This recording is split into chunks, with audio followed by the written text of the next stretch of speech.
welcome to the latest edition of Crossfire, the podcast that puts Counter-Strike Global Offensive in the crosshairs. Hosted by me, Matthew Erd Grover. It's been a while since my last episode. We had the holidays. There's not really been a whole lot going on in CS other than a little roster shuffling. There's a couple of things to note from that. Simple joined Liquid. It's going to be fun to see how that plays out. Stewie joined C9, Cloud9, and this was a surprise to some people. Apparently there's been some, what some players or teams have described as maturity issues or fitting in with the team, etc., etc. And I want to talk a little bit about that. I've seen some players coming up and having those issues, and some of them have been able to overcome them and be successful, and some haven't. I think the one thing with Stewie needs to be is once he understands that he's not bigger than the game, that he's just a really skilled player who's good at the game, I think he'll be okay. It'll help. I for one hope that he does sooner than later get over those things and just let his skills shine, because he seems like a very good player, very talented, very fun to watch. But he's got to learn how to do that within a team, and he's got to learn how to realize that everything's not about him. He will have a lot more success. He will go a lot farther in this game and win a whole lot more if he can wrap his brain around that. One thing that he could do is look around. Look around to the other players that I would call I would say have damaging egos, who think they're really important, who think that they're bigger than the game. If he looks around at those type of players, he'll realize most of them aren't on a team, and most of them have really not had any real true team success. Anyone out there that he's looking up to in North America that's not on a team but has a big ego and a big Twitter and stream following, come on, buddy. That's not who you want to be like. That's not who you want to be. If he can learn to complement his team and use his skill, he can be a superstar. He can absolutely be a superstar in this game. Next up is the MLG American Minor. That starts today at 5 o'clock. It's taking place in Columbus, Ohio. And first of all, there's some things I want to gripe about, I guess would be the best way to put it. Some important things to note. 3 teams withdrew from the event. Both of the South American teams that qualified, they withdrew. Operation Kino and Alien Tech, they had some visa issues. Okay, that's understandable. Very unfortunate. They did qualify for a minor, so let's hope that they get their issues resolved and they get another chance somewhere down the road. Obviously, they're good enough to be there, so let's hope that the formalities work themselves out and these guys get another chance somewhere down the road. The surprise to me is complexity. They're not able to field 5 players, so they had to drop out. Now, okay, there's a whole lot more to this in my mind. There's a lot more to this than just they had to drop out. Think back a month ago, and Mr. Lake would have had all of us believing that Complexity is essentially the number 1 team in the world right now. They got fraud back. We're number 1. Oh my God, we got rid of these deadbeat guys. They don't have any passion for the game. They don't play right. They don't, if they know they're off the team, they're not going to care. Well, maybe if they're being treated like crap by you, they don't care. Okay? And now you can't field 5? Another thing about this that bothers me is something to remember here is Complexity, they didn't even make it out of group play in the qualifier for this event. But the good old boy network kicked right in there and put Mr. Lake right back in, gave him a shot at the minor. If you've listened to my podcast, then or if you haven't, you can go back and listen to some of the past episodes. You'll know how I feel about people misusing their influence.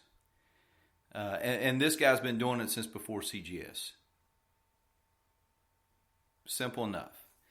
Now, let's talk about some important things. The teams, the players, and the matches that are going to happen this weekend in Columbus. Group A, 2 groups, Group A, Group B. Group A only has 3 teams because of the teams having to drop out. We've got Optic, Winter Fox, and Obey Alliance. Now, Optic gets a pass into the winner's match of this group, and rightfully so.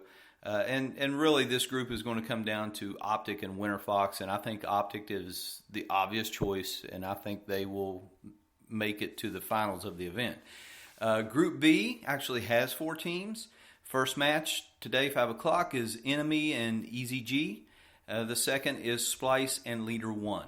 I don't know a lot about EZG. The other 3 teams I do. On paper, I would say that this is Enemy's group to lose, my opinion. I think we'll see some good play out of Leader 1 and Splice both. And when you go to Group A, Winter Fox obviously is a very talented team.